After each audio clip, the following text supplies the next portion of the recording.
ನಮಸ್ಕಾರ ವೀಕ್ಷಕರೇ, ಫಸ್ಟ್ ಕನ್ನಡಕ್ಕೆ ಸ್ವಾಗತ. ನಾನು ಶ್ರೀದುರ್ಗಾ. ಮುಲ್ಲಾನಿಗೂ ನೀಟ್ ಎಕ್ಸಾಮ್ಗೂ ಏನ್ ಸಂಬಂಧ? ಎದೆ ಸೀಳಿದ್ರೆ 3 ಅಕ್ಷರ ಬರಲ್ಲ, ಆತ ಬಂದು ನೀಟ್ ವಿರುದ್ಧ ಹೋರಾಟ ಅಂತೆ.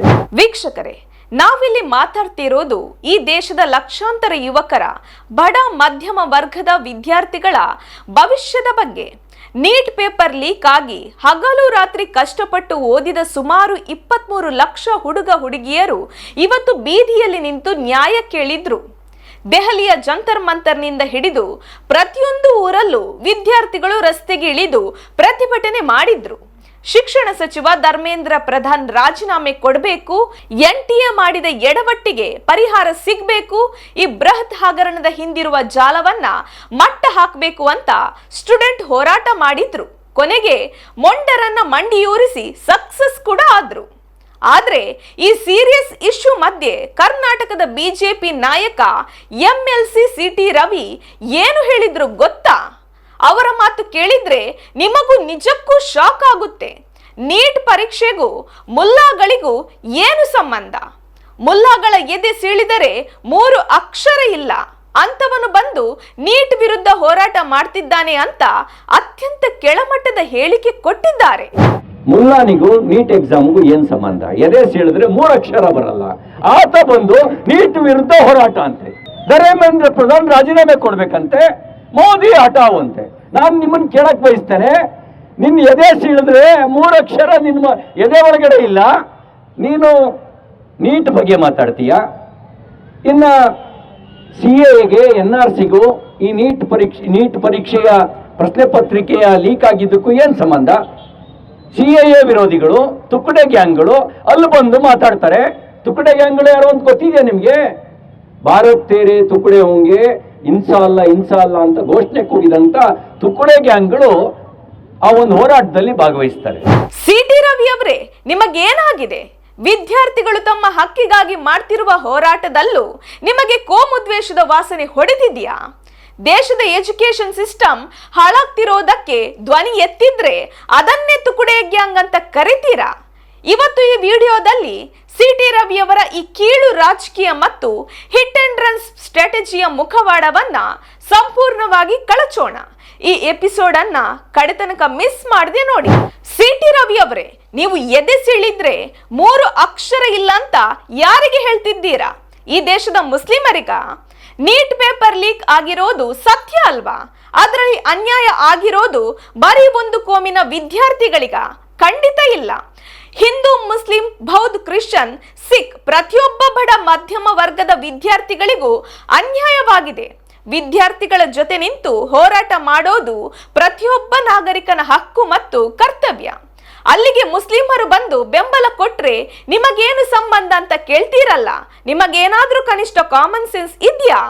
ಅಷ್ಟಕ್ಕೂ ನೀವು ಯಾರನ್ನ ಅಕ್ಷರ ಜ್ಞಾನ ಇಲ್ಲದವರು ಅಂತಿದ್ದೀರಾ? ಮುಸ್ಲಿಂ ಕಮ್ಯುನಿಟಿಯಲ್ಲಿ ಡಾಕ್ಟರ್ಸ್ ಇಲ್ವಾ? ಇಂಜಿನಿಯರ್ಸ್ ಇಲ್ವಾ? IAS IPS ಆಫೀಸರ್ಸ್ ಇಲ್ವಾ? ನೀಟ್ ಎಕ್ಸಾಮ್ ಬರೆದು ಟಾಪ್ ರ್ಯಾಂಕ್ ತೆಗೆಯೋ ಮುಸ್ಲಿಂ ಹೆಣ್ಮಕ್ಳು, ಗಂಡು ಮಕ್ಕಳು ನಿಮ್ಮ ಕಣ್ಣಿಗೆ ಕಾಣಲ್ವಾ? ನಿಮಗೆ ವಿದ್ಯಾರ್ಥಿಗಳ ಕಣ್ಣೀರು ಮತ್ತು ಕಷ್ಟ ಅರ್ಥ ಆಗಲ್ಲ. ಯಾಕೆಂದ್ರೆ ನಿಮಗೇನಿದ್ರು ಹಿಂದೂ ಮುಸ್ಲಿಂ ಅನ್ನೋ ಡಿವೈಡ್ ಅಂಡ್ ರೂಲ್ ಪಾಲಿಟಿಕ್ಸ್ ಮಾಡೋದಷ್ಟೇ ಗೊತ್ತು. ಡೆಲ್ಲಿಯ ಜಂತರ್ ಮಂತರ್ನಲ್ಲಿ ಪ್ರತಿಭಟನೆ ನಡೆಸುತ್ತಿರುವ ವಿದ್ಯಾರ್ಥಿಗಳಿಗೆ ಒಬ್ಬ ಮುಸ್ಲಿಂ ವೃದ್ಧರು ಗಾಳಿ ಬೀಸಿ ನೀರು ಕೊಡ್ತಿರುವ ಹ್ಯುಮ್ಯಾನಿಟಿ ಇರುವ ದೃಶ್ಯಗಳಿವೆ. ಸೌಹಾರ್ದತೆಯ ಆ ನೈಜ ಭಾರತದ ದೃಶ್ಯ ವೇಷ ತುಂಬಿರುವ ನಿಮ್ಮ ಕಣ್ಣುಗಳಿಗೆ ಕಾಣೋಕೆ ಹೇಗೆ ಸಾಧ್ಯ? ಸಿಟಿ ರವಿ ಅವರೇ, ನೀವು 3 ಅಕ್ಷರ ಇಲ್ಲ ಅಂತ ಟೀಕೆ ಮಾಡಿದ್ರಲ್ಲ, ಈ ದೇಶಕ್ಕೆ ಮುಸ್ಲಿಮರು ಏನು ಕೊಟ್ಟಿದ್ದಾರೆ ಅಂತ ಒಮ್ಮೆ ಹಿಸ್ಟ್ರಿ ಬುಕ್ ತೆಗೆದು ಓದಿ ನೋಡಿ. ನಿಮಗೆ ಸ್ವಲ್ಪ ನೆನಪಿಸ್ತೀವಿ, ಕೇಳಿ. ಡಾಕ್ಟರ್ APJ ಅಬ್ದುಲ್ ಕಲಾಂ ಈ ದೇಶದ ಹೆಮ್ಮೆಯ ಮಿಸೈಲ್ ಮ್ಯಾನ್, ಭಾರತದ ಅಟೋಮಿಕ್ ಎನರ್ಜಿಯ ರೂವಾರಿ, ಕೋಟಿ ಕೋಟಿ ಯುವಕರಿಗೆ ಇನ್ಸ್ಪಿರೇಷನ್ ಆದ ಗ್ರೇಟ್ ಪ್ರೆಸಿಡೆಂಟ್. ಕಲಾಂ ಸಾಹೇಬ್ರ ಎದೆ ಸೀಳಿದ್ರೆ ಭಾರತ ದೇಶದ ಮೇಲಿರುವ ಪ್ರೀತಿ ಮತ್ತು ಸೈನ್ಸ್ನ ಅಕ್ಷರಗಳು ಕಾಣ್ತಿದ್ವು. ಸ್ವಾತಂತ್ರ್ಯ ಹೋರಾಟ ಮತ್ತು ಶಿಕ್ಷಣ, ಮೌಲಾನಾ ಅಬುಲ್ ಕಲಾಂ ಆಜಾದ್, ಅಶ್ಫಾಕುಲ್ಲಾ ಖಾನ್, ಟಿಪ್ಪು ಸುಲ್ತಾನ್, ಬೇಗಂ ಹಜರತ್ ಮಹಲ್, ದೇಶಕ್ಕಾಗಿ ಪ್ರಾಣ ತೆತ್ತಿರುವ ಮುಸ್ಲಿಂ ಲೀಡರ್ಸ್ ಪಟ್ಟಿ ದೊಡ್ಡದಿದೆ. ದೇಶದ ಫಸ್ಟ್ ಎಜುಕೇಶನ್ ಮಿನಿಸ್ಟರ್ ಆಗಿದ್ದವರು ಮೌಲಾನಾ ಅಬುಲ್ ಕಲಾಂ ಆಜಾದ್. ಅವರು ಹಾಕಿಕೊಟ್ಟ ಫೌಂಡೇಶನ್ ಮೇಲೆ ಇವತ್ತು ದೇಶದ ಎಜುಕೇಶನ್ ಸಿಸ್ಟಮ್ ನಿಂತಿದೆ. ಸೇನೆ ಮತ್ತು ರಕ್ಷಣೆ. ದೇಶದ ಬಾರ್ಡರ್ನಲ್ಲಿ ನಮಗಾಗಿ ಪ್ರಾಣ ಕೊಟ್ಟ ಬ್ರಿಗೇಡಿಯರ್ ಮೊಹಮ್ಮದ್ ಉಸ್ಮಾನ್, ಪರಮ್ವೀರ್ ಚಕ್ರ ವಿಜೇತ್ ಅಬ್ದುಲ್ ಹಮೀದ್ ಇವರೆಲ್ಲ ದೇಶಕ್ಕಾಗಿ ರಕ್ತ ಹರಿಸಿದವರು. ಕಲೆ, ಸಂಸ್ಕೃತಿ ಮತ್ತು ವಿಜ್ಞಾನ.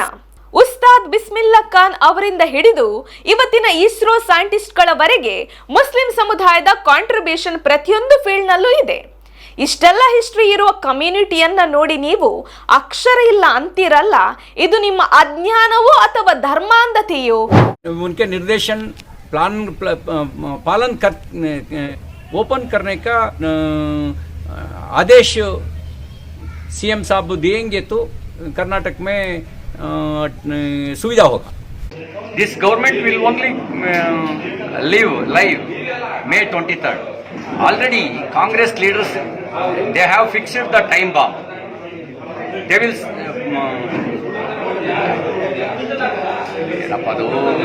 ಸಿ.ಟಿ. ರವಿ ಅವರೇ, ಸರ್ಕಾರದ ವೈಫಲ್ಯವನ್ನ ಪ್ರಶ್ನೆ ಮಾಡಿದ್ರೆ ಸಾಕು, ಅವರನ್ನ ತುಕಡೆ ಗ್ಯಾಂಗ್ ಅಂತೀರಾ, ದೇಶದ್ರೋಹಿ ಅಂತೀರಾ, ಇಲ್ದಿದ್ರೆ ದೇಶ ಬಿಟ್ಟು ಹೋಗಿ ಅಂತೀರಾ. ನೀಟ್ ಪೇಪರ್ ಲೀಕ್ ಆಗಿದ್ದು ಸತ್ಯ ಅಲ್ವಾ? ಲಕ್ಷಾಂತರ ಸ್ಟೂಡೆಂಟ್ ಲೈಫ್ ಜೊತೆ ಚೆಲ್ಲಾಟವಾಡಿದ್ದು ಸತ್ಯ ಅಲ್ವಾ? NTA ಎಡವಟ್ಟು ಮಾಡಿದ್ದು ಸತ್ಯ ಅಲ್ವಾ? ಇದನ್ನ ಪ್ರಶ್ನೆ ಮಾಡಿದ್ರೆ ಧರ್ಮೇಂದ್ರ ಪ್ರಧಾನ್ ರಾಜೀನಾಮೆ ಕೇಳಬಾರ್ದಾ? ಪ್ರಧಾನಿ ಮೋದಿ ಅವರಿಗೆ ಪ್ರಶ್ನೆ ಕೇಳಬಾರ್ದಾ? ಪ್ರಜಾಪ್ರಭುತ್ವದಲ್ಲಿ ಪ್ರಶ್ನೆ ಕೇಳುವುದು ಪ್ರತಿಯೊಬ್ಬರ ನಾಗರಿಕರ ರೈಟ್ಸ್. ಪ್ರಶ್ನೆ ಕೇಳಿದ ತಕ್ಷಣ ಅದಕ್ಕೆ ಕಮ್ಯುನಲ್ ಕಲರ್ ಬಳಿಯೋದು, ಮುಸ್ಲಿಮರನ್ನ ಎಳೆದು ತರುವುದು ನಿಮ್ಮ ದೌರ್ಬಲ್ಯವನ್ನ ತೋರಿಸುತ್ತೆ. ಇಷ್ಟೇ ಅಲ್ಲ, ಜುಲೈ 25ರಂದು ಚಿಕ್ಕಮಗಳೂರಿನ ಯೂತ್ ಫಾರ್ ನೇಷನ್ ಕಾರ್ಯಕ್ರಮದಲ್ಲಿ ಈ ವಿವಾದಾತ್ಮಕ ಹೇಳಿಕೆ ಕೊಟ್ಟು FIR ದಾಖಲಾದ ಮೇಲೆ ತಮ್ಮ ಮಾತನ್ನ ಸಮರ್ಥಿಸಿಕೊಳ್ಳೋಕೆ ನೀವು ಇನ್ನೊಂದು ದೊಡ್ಡ ಎಡವಟ್ಟು ಮಾಡಿಕೊಂಡಿದ್ದೀರಾ. ಪ್ರೆಸ್ ಮೀಟ್ ನಲ್ಲಿ ಒಂದು ವಿಡಿಯೋ ತೋರಿಸಿ ಈ ಮುಲ್ಲಾ ಜೀಪಿನ ಪೆಟ್ರೋಲ್ ಟ್ಯಾಂಕ್ಗೆ ಬೆಂಕಿ ಹಚ್ಚಲು ನೋಡಿದ್ದಾನೆ, ಇವನ ಬಗ್ಗೆ ಮಾತಾಡಿದ್ದೀನಿ ಅಂತ ಕ್ಲೇಮ್ ಮಾಡಿದ್ರಿ. ಆದ್ರೆ ಆ ವಿಡಿಯೋ ಅಸಲಿಯತ್ತು ಏನ್ ಗೊತ್ತಾ? ಅದು ನೀಟ್ ಪ್ರತಿಭಟನೆಯ ವಿಡಿಯೋನೇ ಅಲ್ಲ. 8 ದಿನಗಳ ಹಿಂದೆ ಬಿಹಾರದಲ್ಲಿ ನಡೆದ ರಸ್ತೆ ಅಪಘಾತದ ವಿಡಿಯೋ.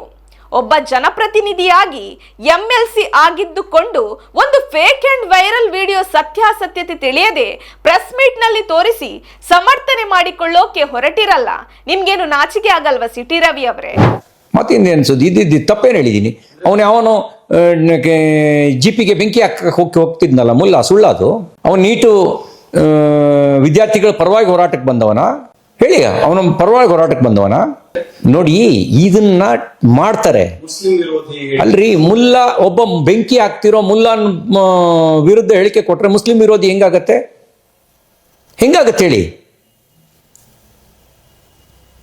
ಹೆಂಗಾಗತ್ತೆ ಅದು? ಅವನನ್ನ ಸಮರ್ಥನೆ ಮಾಡ್ಕೊಳ್ಳೋರು ಯೋಚನೆ ಮಾಡಬೇಕು. ಅವರು ಯೋಚನೆ ಮಾಡಬೇಕು. ನಾನು ನೀಟು ಚಳುವಳಿಯ ನೆಪದಲ್ಲಿ ಜೀಪಿಗೆ ಬೆಂಕಿ ಹಾಕ್ತಾ ಇದ್ದಂತ ಮುಲ್ಲಾನ್ ಬಗ್ಗೆ ಮಾತಾಡಿದ್ದೀನಿ, ನಾಳೆನೂ ಮಾತಾಡ್ತೀನಿ. ಆ ಮುಲ್ಲಾನಿಗೆ ಬೈದ್ರೆ ಮುಸ್ಲಿಮಿಗೆ ಬೈದ್ರು ಅನ್ನೋದು ಯಾವ ಡಿಕ್ಷನರಿಲಿದೆ ಹೇಳಿ? ಯಾವ ಡಿಕ್ಷನರಿಲಿದೆ ಹೇಳಿ? ನೀವೇ ಹೇಳ್ತೀರಿ ಭಯೋತ್ಪಾದಕರಿಗೆ ಜಾತಿ ಇಲ್ಲ. ಆ ಪೆಟ್ರೋಲ್ ಬಂಕ್ ಹಾಕಕ್ಕೆ ಹೋದವನಿಗೆ ಜಾತಿ ಇದೆ ಅಂತೇಳಿ ಜಾತಿ ಜೊತೆ ಕನೆಕ್ಟ್ ಮಾಡ್ಕೊಳ್ತಿರ್ತಕ್ಕಂಥ ಪೆಟ್ರೋಲ್ ಟ್ಯಾಂಕರಿಗೆ ಬೆಂಕಿ ಹಾಕಕ್ಕೆ ಹೋದವನಿಗೆ ಜಾತಿ ಜೊತೆ ಕನೆಕ್ಟ್ ಮಾಡ್ಕೊಳ್ಳೋರಿಗೆ, ಹಂಗಾರೆ ನಿಮ್ಮ ಜಾತಿಯವನು ಭಯೋತ್ಪಾದನೆ ಮಾಡ್ದ ಅಂತ ಅಂದಾಗಲೂ ಕನೆಕ್ಟ್ ಆಗಬೇಕಲ್ಲ. ಅವಾಗ ಹೇಳಿದ್ರಿ ನಮಗೆ ಜಾತಿ ಇಲ್ಲ. ಮತ್ತು ಈ ಆ ಕಳ್ಳನಿಗೆ ಯಾಕೆ ಸಪೋರ್ಟ್ ಮಾಡ್ತಾ ಇದ್ದೀರಿ? ನಾನು ಪೆಟ್ರೋಲ್ ಟ್ಯಾಂಕರಿಗೆ ಬೆಂಕಿ ಹಾಕಲಿಕ್ಕೆ ಹೋದಂಥ ದೆಹಲಿನಲ್ಲಿ ಒಬ್ಬ ಮುಲ್ಲಾನ ಬಗ್ಗೆ ಮಾತಾಡಿದ್ದೀನಿ. ಮುಲ್ಲಾಗಳ ಬಗ್ಗೆ ಮಾತಾಡಿಲ್ಲ, ಆ ಮುಲ್ಲಾನ್ ಬಗ್ಗೆ ಮಾತಾಡಿದ್ದೀನಿ. ಮುಲ್ಲಾ ಅನ್ನೋದು ಏಕವಚನ. ಮುಸಲ್ಮಾನರ ಬಗ್ಗೆ ಮಾತಾಡಿಲ್ಲ. ಮುಲ್ಲಾನ ಬಗ್ಗೆ ಏನು ಮಾತಾಡಿದ್ದೀನಿ? ಎದೆ ಸೀಳಿದ್ರೆ 3 ಅಕ್ಷರ ಇಲ್ಲ. ನಿಜ, ಎದೆ ಸೀಳಿದ್ರೆ 3 ಅಕ್ಷರ ಇದ್ದರೆ ಅವನು ಪೆಟ್ರೋಲ್ ಟ್ಯಾಂಕರಿಗೆ ಬೆಂಕಿ ಹಾಕಕ್ಕೆ ಹೋಗ್ತಿರ್ಲಿಲ್ಲ. ಅವನೊಬ್ಬ ಟೆರ್ರಿಸ್ಟ್ ಇದ್ದಾನೆ, ಅಥವಾ ಟೆರ್ರಿಸ್ಟ್ ಮಾನಸಿಕತೆಯವನಿದ್ದಾನೆ. ಮತ್ತು ಅವನಿಗೂ ನೀಟಿಗೂ ಏನೂ ಸಂಬಂಧ ಇಲ್ಲ. ಅವನೆಲ್ಲೋ ಲಷ್ಕರ ತಯ್ಯಬೋದಲ್ಲೋ ಎಲ್ಲೋ ತಯಾರಾದಂಗೆ ಕಾಣ್ತಾನೆ. ಅವನು ನೀಟ್ ಪರೀಕ್ಷೆಯವನಲ್ಲ. ಅವನು ನೀಟ್ ಪರೀಕ್ಷೆಯವನು ಆಗಿದ್ದರೆ ಆ ಕೆಲಸ ಮಾಡ್ತಿರ್ಲಿಲ್ಲ ಅವನು. ಅವನ ಬಗ್ಗೆ ಮಾತಾಡಿದ್ದೀನಿ. ಅವನನ್ನು ಸಮರ್ಥಿಸಿದ್ರೆ ಅವನ ಸಾಲಿಗೆ ಇವರು ಸೇರ್ತಾರೆ. ಸರ್ಕಾರದ ತಪ್ಪನ್ನ ಮುಚ್ಚಿ ಹಾಕೋಕೆ, ನೀಟ್ ಅಕ್ರಮದ ಮೇಲಿರುವ ಜನರ ಗಮನವನ್ನ ಬೇರೆಡೆಗೆ ಸೆಳೆಯೋಕೆ ಈ ರೀತಿ ಫೇಕ್ ವಿಡಿಯೋ ಇಟ್ಟುಕೊಂಡು ಕೋಮುದ್ವೇಷದ ಮಾತುಗಳನ್ನ ಆಡಿದ್ದೀರಾ ನೀವು. ಈ ಘಟನೆ ನಡೆದ ಬೆನ್ನಲ್ಲೇ ಚಿಕ್ಕಮಗಳೂರು ನಗರ ಪೊಲೀಸ್ ಠಾಣೆಯ ಇನ್ಸ್ಪೆಕ್ಟರ್ ಅಭಯ್ ಪ್ರಕಾಶ್ ನೇತೃತ್ವದ ಪೊಲೀಸ್ ತಂಡ ರವಿ ಅವರ ಬಸವನಹಳ್ಳಿ ನಿವಾಸಕ್ಕೆ ನೋಟಿಸ್ ನೀಡಲು ಹೋದಾಗ ಅಲ್ಲಿ ನಡೆಯಿತು ನೋಡಿ ದೊಡ್ಡ ಹೇರ್ ಡ್ರಾಮಾ. ಸಿಟಿ ರವಿ ಅವರು ನೋಟಿಸ್ ಸ್ವೀಕರಿಸಲು ನಿರಾಕರಿಸಿದ್ರು. ಅವರ ಬೆಂಬಲಿಗರು ಪೊಲೀಸ್ ವಿರುದ್ಧವೇ ಧಿಕ್ಕಾರ ಕೂಗಿ ಅಂಟಿಸಿದ್ದ ನೋಟಿಸ್ಗಳನ್ನ ಕಿತ್ತು ಬಿಸಾಡಿದ್ರು. ಈಗ ವಿಚಾರಣೆಗೆ ಹಾಜರಾಗಲು 7 ದಿನಗಳ ಸುದೀರ್ಘ ಕಾಲಾವಕಾಶ ಕೇಳ್ತಿದ್ದಾರೆ. ಇದಕ್ಕೆ ಖಡಕ್ ಆಗಿ ರಿಯಾಕ್ಟ್ ಮಾಡಿರುವ ಗೃಹ ಸಚಿವ ಪ್ರಿಯಾಂಕ್ ಖರ್ಗೆ ಅವರು ಎಕ್ಸ್ ಅಕೌಂಟ್ನಲ್ಲಿ ಕಾನೂನಿಗೆ ಸವಾಲು ಹಾಕುತ್ತೇನೆ ಎನ್ನುವ ನಿಮ್ಮ ದಾಷ್ಟ್ಯ ನಡೆಯೋದಿಲ್ಲ, ಉಪ್ಪು ತಿಂದಿದ್ದೀರಿ, ನೀರು ಕುಡಿಯಲು ತಯಾರಾಗಿರಿ ಅಂತ ನೇರ ಎಚ್ಚರಿಕೆ ನೀಡಿದ್ದಾರೆ. ದ್ವೇಷದ ಹೇಳಿಕೆಯನ್ನ ಸಮರ್ಥಿಸಿಕೊಳ್ಳಲು ಸಿಟಿ ರವಿ ಅವರು ಸುಳ್ಳಿನ ಮೇಲೆ ಸುಳ್ಳು ಪೋಣಿಸುತ್ತಿದ್ದಾರೆ. ಸಿಟಿ ರವಿ ಅಂತವರು ರಾಜಕೀಯ ವ್ಯವಸ್ಥೆಗೆ ಅಂಟಿರುವ ಕಳಂಕ. ಬಿಜೆಪಿಯವರ ಎದೆ ಸೆಳೆದರೆ 4 ಅಕ್ಷರವೂ ಸಿಗುವುದಿಲ್ಲ. ಜೊತೆಗೆ ನೈತಿಕತೆ, ಲಜ್ಜೆ, ಸತ್ಯ ಹಾಗೂ ಆತ್ಮಸಾಕ್ಷಿಯೂ ಕಾಣುವುದಿಲ್ಲ. ಕಳೆದ 3 ವರ್ಷಗಳಲ್ಲಿ ಕರ್ನಾಟಕದಲ್ಲಿ ಕೋಮು ಕಲಹ ಸೃಷ್ಟಿಸಲು ಸಾಧ್ಯವಾಗದ ಕಾರಣ ಬಿಜೆಪಿಯವರು ಅಸಹನೆಯಿಂದ ವರ್ತಿಸುತ್ತಿದ್ದಾರೆ. ಪ್ರತಿಯೊಂದಕ್ಕೂ ಪಾಕಿಸ್ತಾನ, ಹಿಂದೂ ಮುಸ್ಲಿಂ ವಿಚಾರ ತರೋದು ಇವರ ಹುಟ್ಟುಗುಣ ಅಂತ ಪ್ರಿಯಾಂಕ್ ಖರ್ಗೆ ತೀವ್ರವಾಗಿ ತೊಳೆಯುತ್ತಿದ್ದಾರೆ. ವಿಧಾನಸಭೆಯಲ್ಲಿ ಆಡಿದ್ದ ಮಾತಿಗೆ ಇಂದಿಗೂ ವಾಯ್ಸ್ ಸ್ಯಾಂಪಲ್ ನೀಡದೆ ಪಲಾಯನ ಮಾಡ್ತಿರುವ ಸಿಟಿ ರವಿ ಅವರ ಅನೈತಿಕತೆಯನ್ನ ಪ್ರಶ್ನಿಸಿದ್ದಾರೆ. ಸಾರ್ವಜನಿಕರ ಪ್ರಶ್ನೆ ಏನೆಂದ್ರೆ, ಸಿಟಿ ರವಿ ಅವರೇ, ನೀವು ತಪ್ಪು ಮಾಡಿಲ್ಲ ಅಂದ್ರೆ ಧೈರ್ಯವಾಗಿ ಪೊಲೀಸ್ ನೋಟಿಸ್ ಸ್ವೀಕರಿಸಿ ವಿಚಾರಣೆಗೆ ಹಾಜರಾಗೋಕೆ ಯಾಕೆ ಹೆದರ್ತಿದ್ದೀರಾ? 7 ದಿನ ಟೈಮ್ ಯಾಕೆ ಕೇಳ್ತಿದ್ದೀರಾ? ಸಿಟಿ ರವಿ ಅವರಿಗೆ ಈ ರೀತಿ ಕೋಮು ವಿಷ ಬಿತ್ತೋದು ಹೊಸದೇನಲ್ಲ. ಬಡ ಸಣ್ಣ ವ್ಯಾಪಾರಿಗಳ ಹೊಟ್ಟೆಯ ಮೇಲೆ ಹೊಡೆಯಲು ಹಲಾಲ್ ಮಾಂಸದ ವಿರುದ್ಧ ವಿಷ ಕಾರಿದ್ರು. ಎಕನಾಮಿಕ್ ಜಿಹಾದ್ ಅನ್ನೋ ಹೊಸ ಪದ ತಂದು ಒಂದು ಕಮ್ಯುನಿಟಿಯನ್ನ ಆರ್ಥಿಕವಾಗಿ ಬಹಿಷ್ಕರಿಸಲು ಕರೆ ನೀಡಿದ್ರು. ಜಟ್ಕಾ ಕಟ್ ಅಭಿಯಾನದ ಹೆಸರಲ್ಲಿ ಬಡವರ ರೈತರ ಹಬ್ಬದ ಊಟದಲ್ಲೂ ರಾಜಕೀಯ ಬೆರೆಸಿದ್ರು. ಶಾಲಾ ಕಾಲೇಜುಗಳಲ್ಲಿ ಹಿಜಾಬ್ ಮತ್ತು ಆಜಾನ್ ವಿವಾದಗಳಲ್ಲಿ ಎಣ್ಣೆ ಸುರಿದು ವಿದ್ಯಾರ್ಥಿಗಳ ಮನಸ್ಸಿನಲ್ಲಿ ದ್ವೇಷ ತುಂಬಿದ್ರು. ಆದ್ರೆ ಸಿಟಿ ರವಿ ಅವರೇ, ನಿಮ್ಮ ಈ ಕೋಮು ದ್ವೇಷದ ಚಿಲ್ಲರೆ ರಾಜಕೀಯಕ್ಕೆ ಚಿಕ್ಕಮಗಳೂರಿನ ಜನ ಆಲ್ರೆಡಿ ಸೂಕ್ತ ಉತ್ತರ ನೀಡಿದ್ದಾರೆ. 2023ರ ಎಲೆಕ್ಷನ್ನಲ್ಲಿ ನಿಮ್ಮದೇ ಸ್ವಂತ ಬೆಂಬಲಿಗರು ಮತ್ತು ಕ್ಷೇತ್ರದ ಜನ ನಿಮ್ಮನ್ನು ಸೋಲಿಸಿ ಮನೆಗೆ ಕಳುಹಿಸಿದ್ದಾರೆ.